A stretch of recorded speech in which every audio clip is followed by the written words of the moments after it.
When I was 17 years old, restless in Knoxville, living off the paper mill exit on I-40, I used to slip out of my house at 2 in the morning. I wasn't sneaking out to party. I wasn't breaking any laws. I was escaping being stuck in my own skin, that feeling of restlessness, trying to outrun what felt like exile. And I'd leave a note on my pillow telling my mother not to worry. She only found out 10 years later.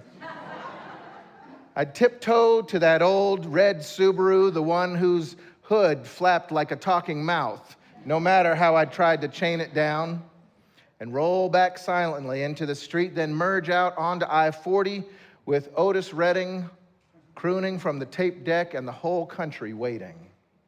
This was pre-GPS, so I tried to watch my turns closely on some old country road that I would pick out, trying to get just lost enough, but not so lost that I couldn't find my way home. Now and then, out in those back roads and hollows, the darkness would split with a burst of white light, a church sign, and I would sneer at them. You know how you hate watch reality TV? Like you can't pull away from it, but you got your critique ready? That's what I did with church signs all growing up. Could not help reading every single one. Sin burn prevented by sunscreen. Oh, please. Need a lifeguard, ours walks on water. But one night, there was one sign as I drove through the valleys that stopped me cold. 5 words: in all things, give thanks. Give thanks in all things, I said to myself, in all things. I must have argued with that sign for the next 20 minutes driving down the road. In all things, with how much was so wrong with the world, with how much was still left undone. It sounded like some kind of theologically propped up denial, like that scene in Monty Python where the crucified break out into always look on the bright side of life. That's what I was thinking, you know. And I wanted no part of that faith. I was a Unitarian Universalist. I wanted no spiritual bumper stickers papering over the real suffering that exists in the world. But then, as I drove on through the night, a challenge rose up for me, and it's one that I carry to this day. If I refuse to deny the pain in this world, what on earth do I do when it comes to Thanksgiving?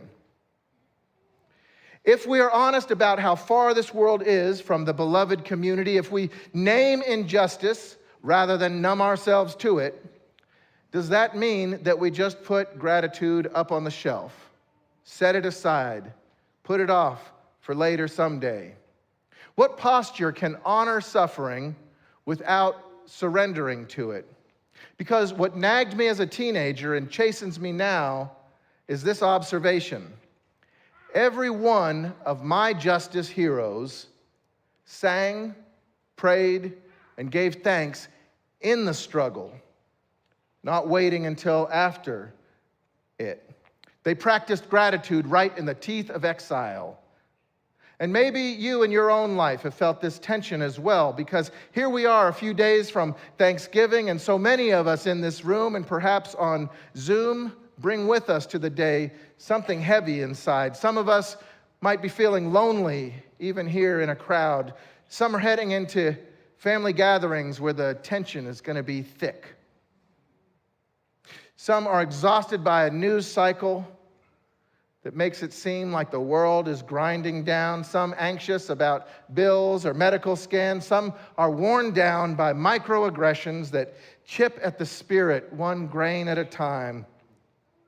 Some of us are grieving what has been lost this year, and some of us come grieving what never was. And we know that the national Thanksgiving story has been sanded down and sanitized, even weaponized. We know that exile isn't just some metaphor. Many of us feel exiled from the life we thought we'd be living by now. Many of us are in exile from the world we dream of. And so the question lands again, how do we give thanks truthfully, without denying the hurt, without downplaying the suffering, without also then letting suffering have the last word. And I think this is where love finds us today, not in denial on the one hand, but nor in despair, but instead in that sacred tension between the world as it is and the world as it yet might become. And right there, right here, in this tension of exile, I think is precisely where the wisdom of gratitude awaits us. Now, if we're going to understand gratitude without denial, I think it's useful to get clear about suffering itself. I think it's useful to look at the condition underneath our condition. There's this ancient struggle that some of you may remember, this question from Religion 101 called theodicy. And it goes like this: if God is good, and if love wins in the end, if love is all-conquering, then why am I hurting? Why is there suffering? Across history, there have been many answers to this classic theological question, and one answer is what we call suffering is really some secret divine plan. Every tragedy, goes this bad answer, is really some punishment or lesson. But that logic is the logic of somebody desperately trying to rationalize abuse, somebody saying, if I'm hurt, well then I must deserve it. And I want to just take a moment. If that's a message that you received at some point in your life, that was the logic of the world, I want to ask you to let that bad message collect in your hands right now, pool like some viscous liquid, and just let it fall. Because we're saying no to anything that's all about that today. But that's one way that some people have answered it wrong through the years. And then there's a second meaning, which I also find fault with, second answer, that says, you know, as we size it up, there's no meaning at all. It's all randomness. We're just out here biding time on this spinning rock. And that can sound bold and honest, but leave us isolated and unheld. There's a third answer which says life is cruel, life is harsh, and maybe the divine, maybe the ultimate meaning has that characteristic as well, that it's just kind of out to get us. And I think there's something in us, even in moments of anguish, that resists that conclusion.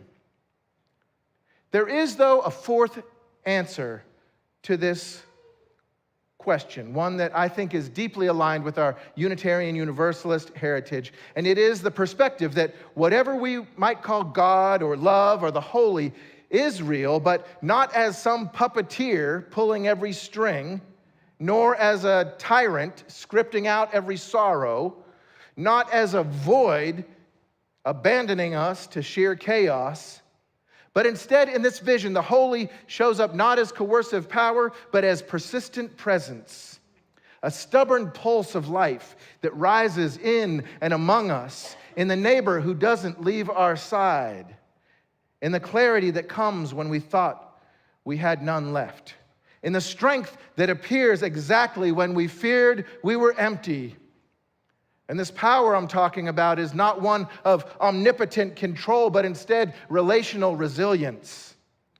A love that doesn't prevent every fall, but refuses us to fall alone. The 13th century mystic Julian of Norwich said it like this. She said, if there is anyone anywhere on earth, a lover of God, who is kept safe, I know nothing of it. But, she said, this I was shown. In falling and rising again, we are kept in that same precious love. Not kept safe, but kept held. And if that is the spiritual reality. If we live not under a puppet master, nor inside a chaotic void, but instead within a field of renewing love, then a new kind of thanksgiving becomes not only possible, but powerful. A gratitude that is clear-eyed and not close-eyed. A gratitude that tells the truth instead of glossing things over. A gratitude that strengthens us for the world we're determined to build. So here is a view I want to offer today, heading into Thanksgiving. You do not have to be all put together for you to give thanks. You don't have to pretend that you're not in exile. You can bless the road beneath your feet, even while you're wishing for a whole other road. You can whisper thank you, even when the map of your life has gone missing. You can honor the hurt without handing your life over to it. The heart can be homesick and hopeful at the very same time. And it's not merely being grateful for crumbs. I think to give thanks in this way is to wake ourselves up, to sharpen our awareness, to strategically prepare ourselves for the next stretch. It is to call to mind and hearts what we do have in store, notwithstanding what it is we do not. It is to look and to see that the table has been set, so that we are ready and strengthened the next time we're on the road, perhaps in an airport like Naomi Shabab Nye. And we, this gathered people, are learning this wisdom together every week as we gather and build power. We remember, we resist, we rebuild, we rejoice, even here, even now. Even before any promised land appears on the horizon. So as fellow travelers in exile, we turn now toward the bread, preparing to receive with deep thanks. Manna in the wilderness, the taste of enoughness in a world that's trying to sell us a story of scarcity. The reminder that even in exile, there is provision and there is possibility. So come, let us break the bread that sustains exiles on the way.